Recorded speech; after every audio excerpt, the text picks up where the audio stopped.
So in 2000, you was LeBron before LeBron for about 2 seconds. You got drafted by the Cleveland Cavs with the 8th pick, and then you was moved immediately to the Chicago Bulls alongside MJ after he decided to come back. What was it like being around Michael and on the actual court and playing as a young pup? So it's crazy because my dad went to the University of Oregon. He played there, and Ahmad Rashad and him were tight. You know, Ahmad and MJ are like this.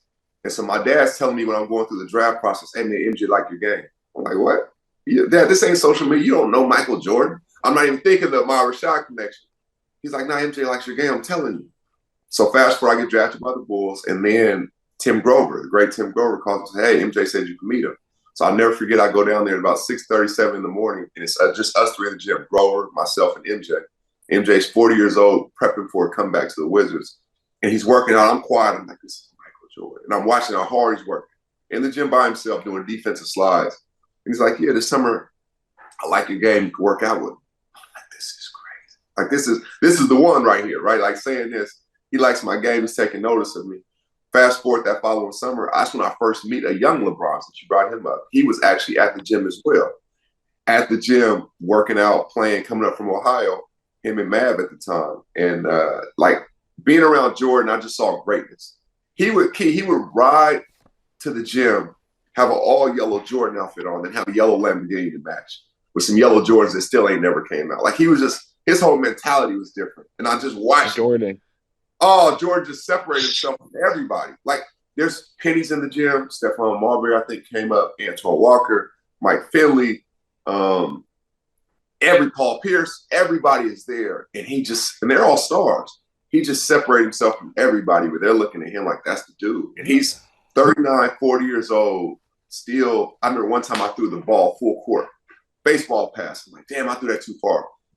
He jumped up with one hand, didn't even touch it with his left hand. One dribble and dunked it at 39. I'm like, this dude was a freak at 30 years old. He's a freak athlete. So it was just unbelievable to be around him and how much winning mattered to him. Even in the summer, he didn't lose. He did not. He was going to refuse to lose even at that age. Now that's the way you have to be if you're gonna be considered the GOAT, right? It's a certain mentality that carries with it. You know, it's so crazy because I had the opportunity to be around Mike for a long extended period of time.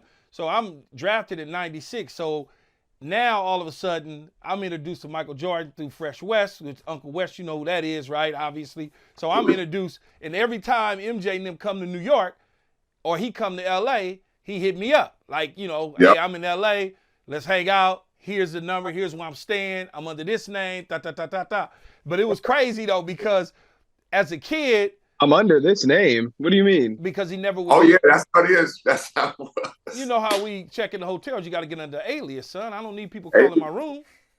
Like, right. Yeah, I hear you. Yeah, so anyway, as a kid, you know, growing up in high school and even in college to a degree, I wore a knee sleeve and nothing was wrong with my knee. Just because MJ had it on and I rolled it down just because of that. So it was, you know, seeing and being around him, he move a room differently. I tell people all the time, I say it's only a handful of dudes when they walk in the room, the fucking room stop. Period. That aura. It's just period. It's only a handful of dudes. He's the star that makes stars starstruck. You know what I mean? Like he's the one when I don't care who's in the room. When he walks in, I just watched Dame Lillard tell a story about NBA 75 and how nobody knew he was coming, right? And they're all there to take the picture. And Dame has never seen him in person.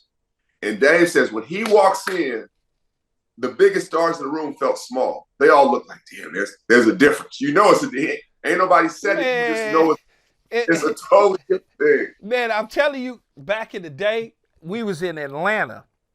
And we was out in Atlanta. And I wasn't married to your mama, Keyshawn, so don't worry.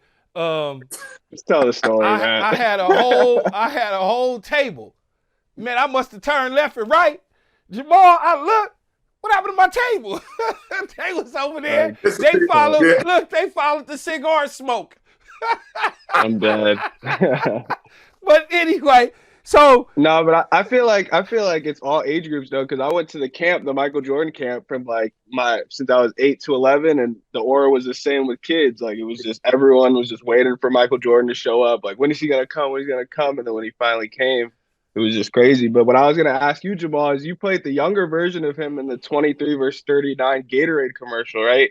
How'd you get that role? He actually called me, which was crazy. Like, yo, I need you this commercial. And this was crazy, Key, is the fact I didn't know that this was going to be an iconic commercial at the time.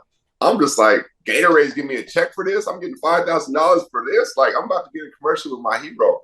And we shot it at the United Center. And it's crazy because when I get to the United Center, it looks totally different from when I played there. You know, I played for the Bulls. And I have my shoes laid out. I have the uniform I'm wearing. I have everything there. And we go on the court. I'm like, okay, so what's the script? What am I saying? He's like, just play. I'm like, what? He's like, just play. So we're really just talking trash with no lines. Like, there's no lines. We're just talking like we would. So I'm like, am I trying to mimic how you play, or am I trying to play like me? He's like, no, just play. I'm like, all right. So I start reaching. You reach, I teach. You know, we just go into it's now the camera's just rolling. We just playing one-on-one. That's sick, yeah. Yeah, it's crazy because now I didn't know that would be one of the greatest commercials of all time, because I'm like, man, I dreamed about meeting this dude. I could tell you everything about Jordan when I was a kid. I never thought I would be in a commercial with him. And I'm playing the younger version of him, and he picked me to be the younger version. Like, that's beyond anything. And the fact that he's been an unbelievable mentor, he introduced me to Jay-Z. Him and Fresh West introduced me to Jay-Z. I got so tight with Michael Jordan, I was like, man, I want to meet Jay-Z. He's like, you want to meet him? Oh, shook his head, yeah. And that was it. That nod was everything. So he's been unbelievable. In that commercial, I still can't believe it. But I can look at him like, man, I can see that part. I was there right there. Like with his face, obviously. But yeah, it was dope. We absolutely hope you enjoyed this video. If you want more from us, hit that subscribe button for all videos, full episodes, and exclusive content from the show. And don't forget to find All Facts, No Breaks on Apple, Spotify, or wherever you get your podcasts.